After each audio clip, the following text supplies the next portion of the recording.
আসসালামু আলাইকুম। ইতিমধ্যে আমরা দেখছি উত্তরবঙ্গের কুড়িগ্রাম, লালমনিসহ বিভিন্ন জেলা উপজেলা বর্তমান পানির নিচে। আমরা দেখছি মিডিয়া থেকে শুরু করে সকল কন্টেন্ট ক্রিয়েটররা নীরব ভূমিকা পালন করছে। বৈষম্য শুধু এই উত্তরবঙ্গের দিকেই। আপনারা ইতিমধ্যে দেখেছেন দক্ষিণবঙ্গে বন্যা পরিস্থিতি দেখা দিয়েছে। নোয়াখালী, কুমিল্লা সহ আরও কয়েকটি জেলা উপজেলা পানির নিচে ছিল। তো আমরা দেখেছি বৈষম্য বিরোধী ছাত্র আন্দোলনের নেতৃত্বে ঢাকা বিশ্ববিদ্যালয়ের টিএসসিতে গণহারে টাকা তোলা হয়েছে, প্রায় 11 কোটি টাকার মতন তোলা হয়েছে। তো সেখান থেকে 1.5 কোটি টাকার মতন খরচ করে বাকি 9 কোটি 75 লক্ষ টাকা ব্যাংকে রাখা হয়েছে। তো আমি সেই বৈষম্য বিরোধী ছাত্র আন্দোলনের অন্যতম সমন্বয়কদের অনুরোধ করে বলবো, আপনারা বিশেষ করে একটু কুড়িগ্রামের দিকে বা লালমনির দিকে একটু আপনারা নজর দেন। আপনারা এই বন্যার জন্যই টাকা তুলেছেন। আমি দেখেছি মানুষ অন্ধবিশ্বাসে আপনাদেরকে টাকা দিয়েছে। মানুষ তার হজ করার টাকা আপনাদেরকে দিয়েছে, একটি বাচ্চা সাইকেল কিনবে সেই টাকা দিয়েছে, একটি বাচ্চা তার ঘুরতে যাবে সেই টাকা দিয়েছে, মানুষ দেশের বাইরে ঘুরতে যাবে আপনাদেরকে সেই টাকাগুলো আপনাদের হাতে তুলে দিয়েছে। আপনারা সেই মানুষের বিশ্বাসের টাকাগুলো নিয়ে আপনারা ব্যাংকে রেখেছেন। আপনারা তো আমাদের তো উত্তরবঙ্গ তো পানির নিচে, আসুন একটু দেখেন, একটু আপনাদের সিম্পিতি আমরা দেখি, একটু আপনার এই টাকাগুলো ওইখানে খরচ করেন। আমার ফেসবুক টাইমলাইন থেকে একটি আপু পোস্ট করেছিলেন, ব্যাঙের যেমন সর্দি হয় না ঠিক তেমনি আমাদের উত্তরবঙ্গের বন্যা পরিস্থিতি সেম একই রকম।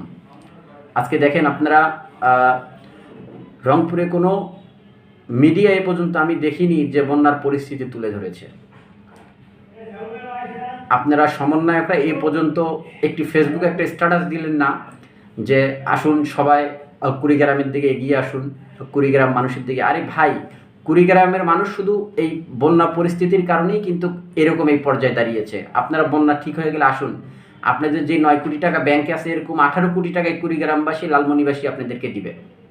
চ্যালেঞ্জ করে বলবো, তাদেরকে আপনারা গরিব ফকির ভাবিয়েন না। শুধু এই বন্যা পরিস্থিতির কারণে তাদের টাকা আছে কিন্তু ব্যয় করার মতন, তাদের খরচ করার মতন তাদের পরিস্থিতি নেই। আপনার এই সময় যদি এগিয়ে না আসেন, আপনারা কখন আসবেন? ওই পুনর্বাসন তৈরি করবেন, ওই বন্যার পরিস্থিতির পর ওই পানি শুকিয়ে গেলে আসে মানুষের কাছে সিম্পিতি তৈরি করবেন, দরকার নেই ভাই আপনাদের। এই ভালোবাসা আপনাদের দরকার নেই। আপনারা যদি বর্তমান পরিস্থিতি মোকাবেলা যদি আপনারা করতে না পারেন, ওই পূর্ণতা পেরে আপনারা তখন আসবেন। আপনাদের এই আশার আমার মনে হচ্ছে না আপনাদের দরকার আছে। ইতিমধ্যে আমরা দেখছি যে 9 কোটি 35 লক্ষ টাকা আপনাদের ব্যাংকে আপনারা রেখেছেন। কেন রেখেছেন ভাই এই টাকাগুলো? জনগণকে আপনাদের এই টাকাগুলো হিসাব দিতে হবে না? মানুষ আপনাদেরকে ভালোবেসে টাকা দিয়েছে বন্যা পরিস্থিতির কারণে। আজকে আপনি দেখেন এই কুড়িগ্রাম, লালমনি, ভুরুঙ্গামারী, নাগেশ্বরী সহ বিভিন্ন জেলা উপজেলা পানির নিচে। আপনারা নীরব ভূমিকা পালন করছেন। আপনাদের দরকার এই মুহূর্তে এই টাকাগুলো সাধারণ মানুষকে, যে কুড়িগ্রামবাসী, লালমনিবাসীদের মাঝে ত্রাণ বিতরণ করা। আপনারা গত সময় যে টিএসসিতে টাকা তুলেছেন, আপনাদের প্রতি মানুষের, জনগণের আস্থা ভালোবাসা দুইটাই ছিল। আস্থাটা আপনারা নষ্ট করে ফেলেছেন আপনাদের কার্যকলাপের কারণে। শুধু ভালোবাসাটুকু আছে। আমার মনে হচ্ছে এই ভালোবাসাটুকু কয়েকদিন পরে এই ভালোবাসাটুকু থাকবে না। তো আমি মনে করি আমার এই ভিডিওর মাধ্যমে সারা দেশবাসী দেখুক কুড়িগ্রামবাসী কীরকম যন্ত্রণা ভোগ করছে এই বন্যার পরিস্থিতির কারণে, লালমনিবাসী কীভাবে পানির নিচে আছে। আপনারা ভাবেন হয়তো লালমনি এবং কুড়িগ্রামবাসী এতটাই হতদরিদ্র, এতটাই গরিব, তাদের প্রতি সিম্পিতি আমরা নাই দেখালাম। কুড়িগ্রাম, লালমনিবাসী এতটা গরিব হয় নাই যে আপনাদের কাছে ওই বন্যা পরিস্থিতি ঠিক হয়ে গেলে আপনাদের কাছে পুনর্বাসনের জন্য হাত পাতবে। এটা আমার মনে হচ্ছে না। কারণ কুড়িগ্রামবাসী, নাগেশ্বরী, উলিপুর এবং লালমনিবাসীর অর্থ আপনাদের মতন কিছু ব্যক্তিকে তারা কিনে নেওয়ার মতন ক্ষমতা আছে। আসুন আপনারা তাদের পাশে এগিয়ে আসুন, আপনারা তাদের পাশে থাকুন, ত্রাণ বিতরণ করুন।